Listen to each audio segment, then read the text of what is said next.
Welcome to the Four Rooms podcast, where we explore the four rooms of entrepreneurship: health, wealth, scale, and relationships.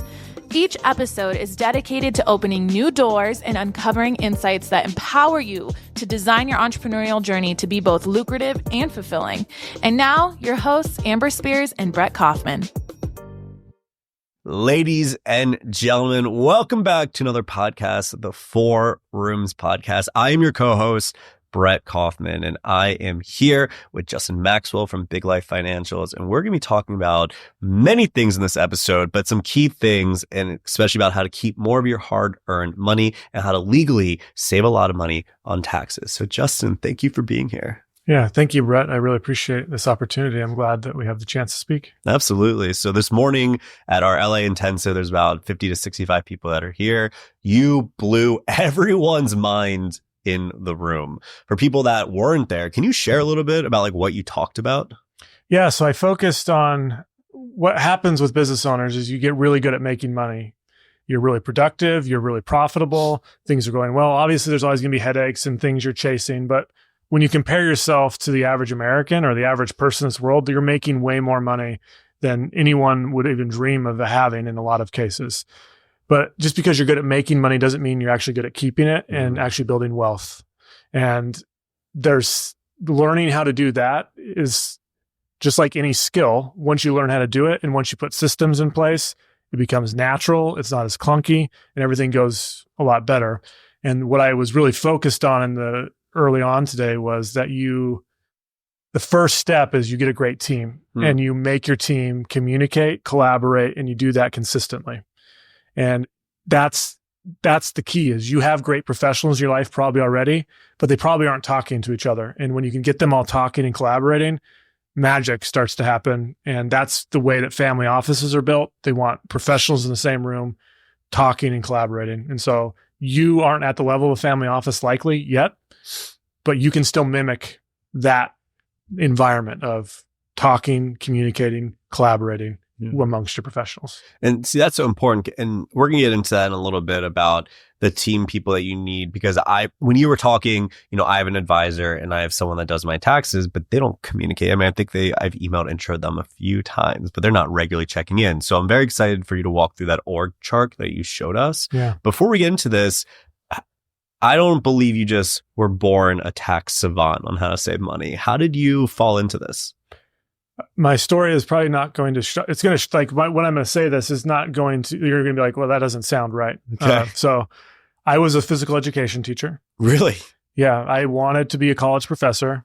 I was getting my master's degree and I discovered in my master's degree process that I didn't like doing research. At that, like I love reading research, I love looking at data, but doing the research projects was not something I enjoyed doing. So I knew then that I had put myself in a pigeonhole of, I don't really have a lot of flexibility here. So I finished my master's and I taught, but I knew that I wasn't going to teach forever. I had been in school for 7 years and I knew I was married, so I couldn't go back to my wife and say, well, I'm going to go back to school and explore something else to do. Because this isn't right. So I taught, and during that teaching process, I was on a journey to find what I was going to do next. And I happened to hear Garrett Gunderson speak, I think he's been a part of the Four Rooms community in the past. And the light bulb that went off in my head, it was almost like a spiritual connection piece of, I don't know why I'd blocked business, finance, taxes out of my life, because I'm really great at money. I love looking at data. I love researching things. But to me, I was on this trajectory of, I love sports. I love coaching. I love this. And I'm going to go down this path and I'm going to pursue it. And he unlocked that for me. And so that speech unlocked my ability to start pursuing that. And it led me to where I am today. But it took me a long time. It wasn't just like I stopped working and stopped teaching. Sure. I opened myself up to that possibility and it led me down this road. So you say this speech, what did he cover in that speech? So the speech for Garrett, the way he likes to focus on just like your human life value, who you are as a person, that you don't need corporations, you don't need Wall Street, you don't need your job to be you can create your own value in this world. And I never had believed that before. I always had been reliant on an employer to do it or something else. And not saying that's a wrong or bad thing, but that was my mindset. It was very much traditional, go to school, get a job, and then retire mindset. But when he unlocked that I am the creator of my value and that it has unlimited potential and that money unlocks that, because I grew up in a very middle-class family. I can remember shaming. I went to visit a church once in a very rich part of Utah in Park City where a lot of wealthy individuals reside. And they were talking about like, we went to this beach and we owned all this stuff. And they were asking questions in the Sunday school class around, what do you do? That's fun, exciting. And I just remember thinking like, man, they are so snobby and over the top. And like, I had this connection with wealth that was evil, or they didn't deserve it, or people aren't nice when they're wealthy. And so I had completely blocked off all wealth, all money things from my mind. And I was just going to be a middle-class person that was delivering value, but in a way that was controlled by someone else. So when he spoke, it unlocked something to me that I'd never had happen before. Wow. So that was the unlocking part. When did it, I guess, did you fully, okay, let me figure out the better way of phrasing this. So Garrett was the first time that I knew identity was unlocked for you. When did you fully internalize it and say, I'm committed to this path of being this way? Yeah, that's a great question. So when I find something that is passionate about to me, I become obsessed with it. Like podcasts, books, courses, etc. Yeah. So 2017, I think, is when I heard Garrett speak. Maybe early 2018, but somewhere in that time frame. Was that a conference or? Yeah, I was at a real estate investing conference because I was trying to find something else to do. So I was already in the process of looking for something else. I just happened to attend this conference. He spoke at it, and that was it. But so I went into a very deep learning method from 2017 to 19, where I learned a lot more of just like self-education around what can I do? What do I think is possible? How can I actually step even further into this idea of not only, because I was looking for another job previously, but now I was looking for like, I'm going to go do this on my own. I'm not going to another employer. I'm going to do it then. So I got connected with Derek, who's my business partner, and he's at this event here. And the reason I got connected to him is because I was buying a life insurance policy from him. And I was on the phone with him. It was a great process. And then I was just sitting at my kitchen table one day and I thought, how did Derek get there? Like, what qualifications do you have to have? Like, how did he become that? And so I just called him, and that was the initiation of that was what sparked what we've created at Big Life Financial. Is I started doing calls for him. And then because I'm so obsessed with learning, like I started learning everything about every component of taxes and how do we manipulate all this stuff and how do we create this. So my background is fully centered on this, that's where it came from, is just learning on my own, which is not what people I think would like to hear because it's like, oh, you're not educated in this, but that's where it's the who, not how. Sure, So the who's in my group actually have the licenses. I just have the connection pieces to integrate all of these pieces, from the accounting to how do we scale and exit our business to how do we protect, how do we wealth manage. And I'm the interlining thread between all of those. So I understand all of those very deeply, but I don't execute them. I have the who's to help me do that. Yeah, that makes so much sense because you don't need to have every single expertise. Like you said, you just know how to distribute it. Yeah. So for those that have no idea what Big Life Financial is, describe it to them. Yeah, so we're a firm that's unlike any other financial firm that I know of. I'm sure there's someone out there, but our firm think of us like an umbrella. And under that umbrella, we have tax planning and strategy. We have wealth management. We have protection services, insurance, estate planning, legal protection. And then we have business asset, where we help people acquire and scale through acquisition or exit their businesses in a manner that's in alignment with all those other areas as well, like integrating those. So we are what I would call as a fractional family office is a good way to describe that, where we're giving fractional family or family office level services, but at a price that the normal entrepreneur, business owner can actually afford to have. And we're very lucky that the audience that we have here is at all different wealth levels. But for someone that is like, okay, I know the term what family office is, but can you describe what family office is to that person's like, it really is this thing? So think a $200 million net worth, and they're hiring financial professionals that only work for them. So my accountant doesn't have any other clients. They're my accountant. My investment advisor doesn't have any other clients. They only work for us and my family. So the whole directive of that family office group, from the accounting to the legal to the advising to the insurance, is to grow and protect the family's wealth. Yeah. Usually it costs multiple millions of dollars a year to have that in place. And so most people can't afford that, and they probably couldn't get the value out of that, even if they could afford it. That's why you don't see them until the 100 million, 200 million spot, because now they can actually afford it and they'll get the value out of it, where they're actually going to produce more than their cost. So do you feel like most people are overpaying? Most people that don't really work with you or know about the system of saving money on taxes, do you feel like they're overpaying in their taxes? So far, we've done hundreds. We'll probably hit 1,000 of reviews here shortly. Tax reviews where we do side-by-side comparisons of here's how you're filing your taxes now, and here's how we would do it if we were preparing. We have yet to have a client where we haven't saved them something. Wow, that's so crazy. That's every one that we've ever done. So I'm sure there's someone out there, because we're not doing anything that's secret. Yeah. It just is that the way I like to view this is helpful, I think, is 95% of Americans don't need any tax planning or strategy. So if most of the Americans don't need that, most accountants aren't, that's who their clients are. So if most accountants are centered on helping 95% of the people, you're not 95% of the people. And so if you have one, which is a pretty likelihood that you have that, they can't service you well. It doesn't mean they're crappy at their job. Yeah. It just means that they're not focused on that. So there's that 5%, there's other accountants out there that can produce the results that we produce. It's just that we haven't found them yet. So for that 95%, what income level are they roughly at?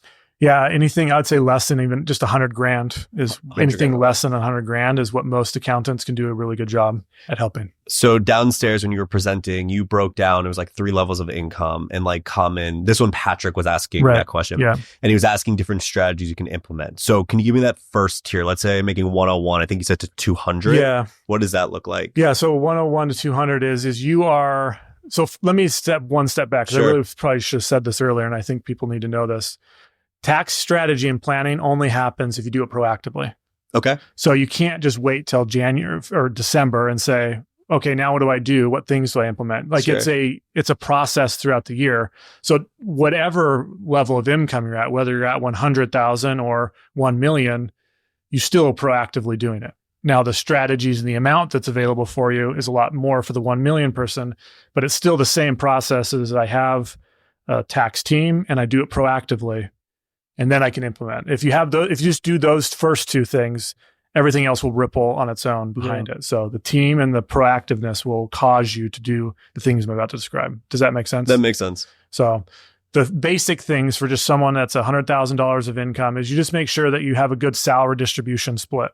So if you pay too much of yourself in salary, you're going to be paying self-employment tax, which means you're paying 15% on every dollar that you pay yourself a salary for. So the more you can turn into a distribution or a owner's draw, is another language for that, the more you'll save in taxes. Now, the IRS doesn't let you do all owner's draw.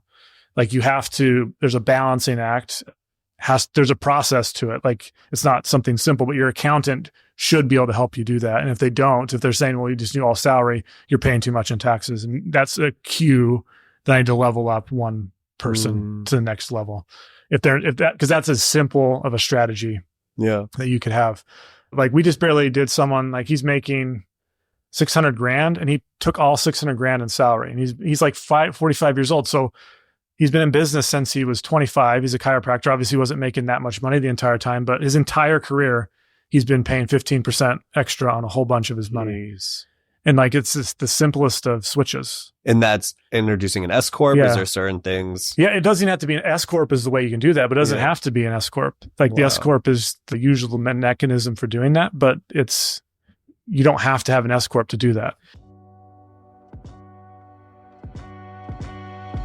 If you're looking to get even more from the Four Rooms podcast, you don't want to miss our exclusive newsletter.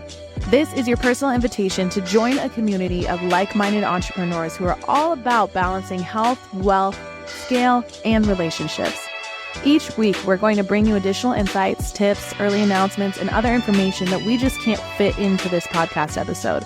Plus, it's a great way to keep the conversation going and ensure you never miss a beat in your entrepreneurial journey. It's easy to subscribe. Just visit fourroomsmastermind.com, Scroll to the bottom of the page and enter your email. That's fourroomsmastermind.com. And just enter your email. We promise to keep things light, keep your inbox interesting, informative, and fun. Join the Four Rooms community today, and let's grow together. Now, you're the expert, clearly. Does it vary? Like, what is the max amount of an owner draw you could take?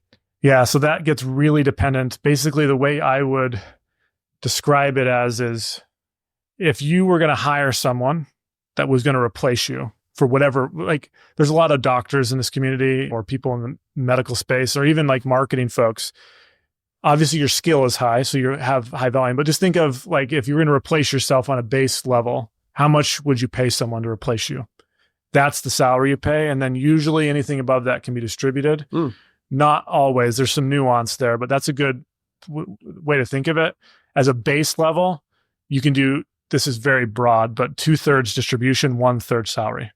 Oh, wow. Okay. This is very helpful. So then the distribution part, does that get kicked in post the new year, or do you just pay yourself out quarterly on the distributions? Yeah, you just will set up, think of distributions as profitability in the company. So whenever you have profitability and you could set up like you want to make this systematic. So you wouldn't just want to go in and, well, I'm going to pull money out whenever I want, but it could be on a monthly draw, or it could be a quarterly draw, or it could be an annual draw. You just decide with your accountant, but you set up some sort of rhythm to it. Don't just do it half-heartedly. Yeah, sure. Because that's where you can, because when you do it half-heartedly, it starts to get into, are you commingling personal and business? Because it looks, the reason you're probably doing it half-heartedly is because you're going to grab money because you need the money. Yeah. Versus setting up a rhythm to it. Okay, that makes sense. So now let's say the person's making 201 to, was it $500,000? Would that be that second bracket? Yeah, that's a good bracket. The next bracket that you're going to add in, that was just one of the ones in the basic one. The other ones are just do the Augusta rule, rent out your house, and then make sure if you have children, try and get them working in the business and pay your children in the business. So those not as familiar with the Augusta rule, you're renting out. Can you explain? Yep. The Augusta rule comes from Augusta, Georgia, which is where the Masters is played. There was a senator there that wanted to rent out his property, and he didn't want to have to pay income tax on it. So because he had power and leadership, he was able to pass a rule inside the tax code that every American can rent out their home for 14 days a year. And any income that you earn in those 14 days, you don't have to pay income tax. So if you made $1 million in those 14 days, you don't pay any income tax on that $1 million. And you can rent it out to yourself? Yeah, you can rent it out to anyone. But so the way it works is a business strategy, because that's the rule. Yeah. The way that you leverage it as a business strategy is you rent your personal residence to your business. So everyone always says the Augusta rule is for business, but it's actually for every American. Anyone can do it. Like if I'm not a business owner, I can rent out my personal house. And any money I earn in that, I don't pay income tax on. And is that something you just tell your accountant, hey, from this 2 weeks, I'm going to do it, and so therefore you have it marked? How do you do it legally? Yeah. So if you're going to do this as a business owner, you're going to have a business purpose for the rental.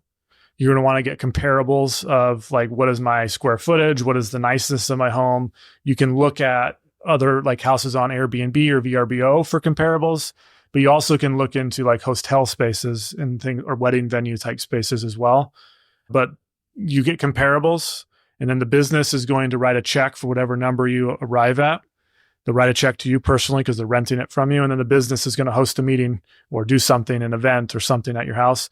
And just take pictures and document that it actually happened, and you'll be just fine. As long as it has a business purpose to it. That's fascinating. You'll be able to do it. So if you're really strategic, because rent prices vary depending on where you're at and time of year. So if there's big events in your area on specific weekends, maybe consider doing it then when you can get a higher price and you'll be able to save more taxes, or you could just do the base level and not care about it as much. And then people that are in higher volume areas or bigger areas can get higher prices than someone that's in Mobile, Alabama. Yeah. Doesn't like, there's not, maybe I'm downgrading Mobile a little bit, but I don't know if there's a lot going on in Mobile that would raise prices. So it's going to vary where you are in the country is what I'm trying to say. Like it's no set number. I can just choose this price. It's dependent upon where you're at. Like we're in Pasadena, the Rose Bowl gets played here every single year. So obviously. Yeah. So if you did it Rose Bowl weekend, like did a few days in a row, like you could have a pretty high number for that time, and you'd be able to save more taxes because of that. And the value behind that is you're bringing money into your household income tax free. So that's whatever your tax bracket is, or whatever your tax bracket is at that point. So if you're a 37% tax bracket person, you're saving 37 cents. So instead of you having to live off of 77 cents or 73 cents, you get all 100 of them to spend. So your spending power just went up a little bit, or your investing power went up a little bit because you have more money available that isn't going to the government. Do you have to have the checks hit the account as payment during those 14 days? Yeah, you want to make it just like, you have to treat it like, okay, if I was going to go to a hotel, when would they expect me to have the payment there? So you just have to treat it like the market. Yeah, that makes sense. So whatever the expectation of the market is, that's the way you have to treat yourself. Cool. All right. So now we're moving to the other bracket, that 201 to half a mil. You're starting to look at, okay, I have some good income, but now if I can use this income to go buy assets, what assets can I purchase that will simultaneously save me taxes? And we call these tax smart investments. Not every asset class has a tax piece connected to it, but one that people are really familiar with is real estate often. When you buy real estate, just because you bought it, you get to depreciate it. And because you get to depreciate it, all passive income and rental income that you get from that real estate, you don't have to pay taxes on oftentimes. Now, sometimes that's not the case, but you still you'll save taxes in some manner on that income at some level. That's a tax smart investment. So can we go buy some real estate potentially to start taking part of that? But there's other asset classes. The energy sector has a ton of tax credits or tax deductions built into them. So that's oil, natural gas, wind, solar, even farms at times can have it. So purchasing both agricultural farms and like livestock farms can both create these deductions within them. Now, finding them and doing the due diligence and finding out if this is the right investment for you requires you to have a member of your team that actually is assessing that with you. And so that's why the team aspect is so important, because accountants don't have this skill set they're not going to bring these to you. And so a whole swath of people in our country could be investing, which is growing their wealth and saving taxes simultaneously, but they're not taking advantage of it because they don't have someone on their team to help them do it. Yeah. The danger here is that you hear this and you're like, well, I'm going to go pursue this on my own. Just tread carefully, because just because there's a tax break there doesn't mean the investment's going to work. Sure. So you have to be really deliberate around who you're investing with. And it's like you get the tax break whether or not it works or not for you. So just I always invite people, just like find someone that you start to trust, start to work with them, experience them, like see what they're bringing to you. Are you able to bring me some of these things? Like, do you have these available? If they don't, then just find there's plenty of people that can bring you what I just described to you, where it's going to be a good investment. There's always a chance of risk in any investment, but the chance of risk is going to go down because it's had due diligence done. There's been some vetting. They have a history. They've been around for a long time. They do multiple a year or whatever it is. There's someone out there in this world that I know. There's plenty of agents and advisors out there that can bring you those types of opportunities. When you first started your speech, which I loved how you opened it this morning, you were mentioning all these different things like invest in the dollar, 401k. There's a lot of people here, and I also love what you transitioned to, they're so good at making active money. Yeah. This side they're not as good at. So invest in your 401k for a tax break is like such a common thing that you're often heard unless you're super educated on it. What is your opinion on doing that? Yeah. So for business owners, I don't like it. Why? It's super expensive. To qualified 401k specifically are extremely expensive to operate as a company, because not only do they have a lot of management fees to have them as like a platform or a third-party administrator, but then you have to offer it to all your employees. And I'm not saying you shouldn't offer benefits to your employees or help them, but now that's money that because usually the drive to get a 401k is I want to save for retirement. Yeah. For yourself. But if you're having to also then pay money to your employees, you're hampering what you could have paid to yourself by just doing it another way. Okay. So it's going to drag. So the fees associated with the management of just having it, what I just mentioned, it's gone for me. The fact that you're paying your employees, and then there's usually a management fee on top of that for the assets in there. So like what mutual funds are in there. So those three things will pull whatever rate of return you have down.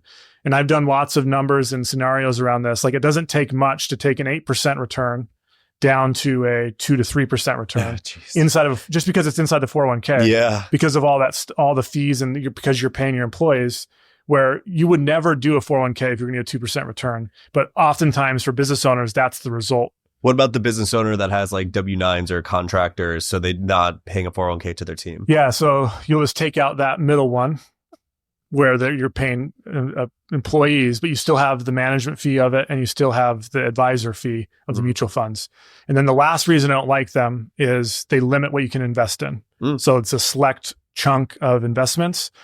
And most of the business owners I like, or not I like, but that I know, most businesses I know like to have a little bit more say in what's being invested in. Like they like to not just set it and forget it and hope that I'm going to stick in this mutual fund and it's going to go up, but they want to have a little bit more like, what is that company I'm invested in? How do they operate? What are their values? That type of level. And you don't have that flexibility in a 401k. Yeah. And see, that's a shift in mindset because it's like, oh, I'm getting the tax write-off. Why wouldn't I do that? But you're saying, look at more the long-term game.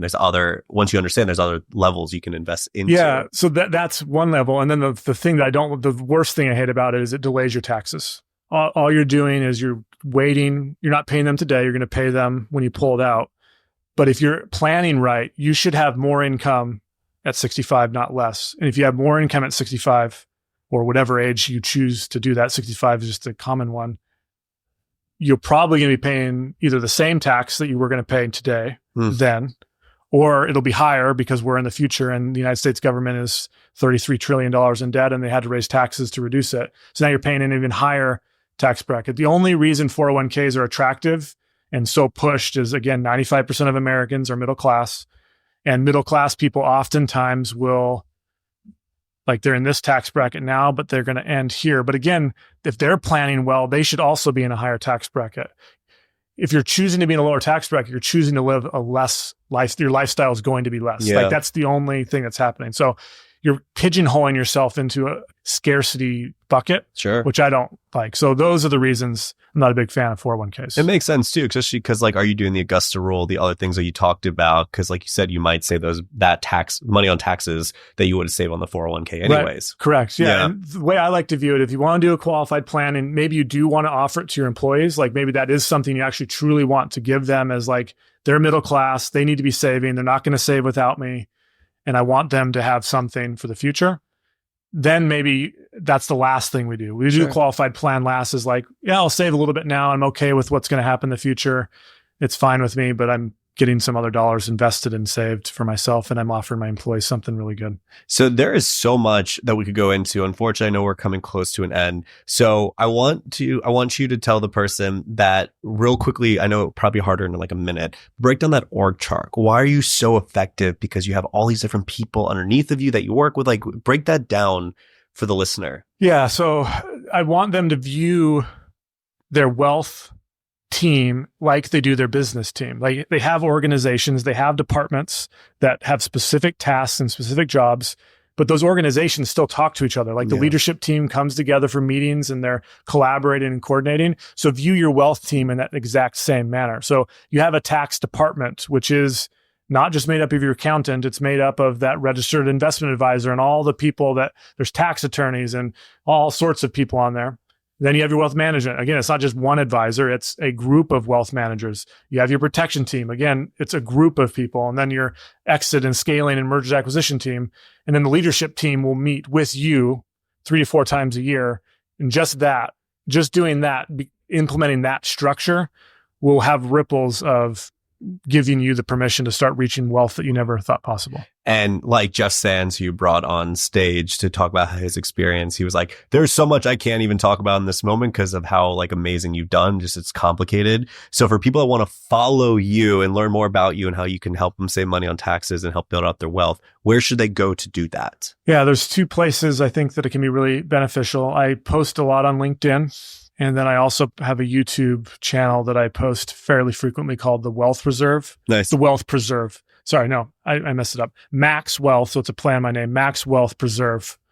YouTube and you can look it up, or just Google Justin Maxwell.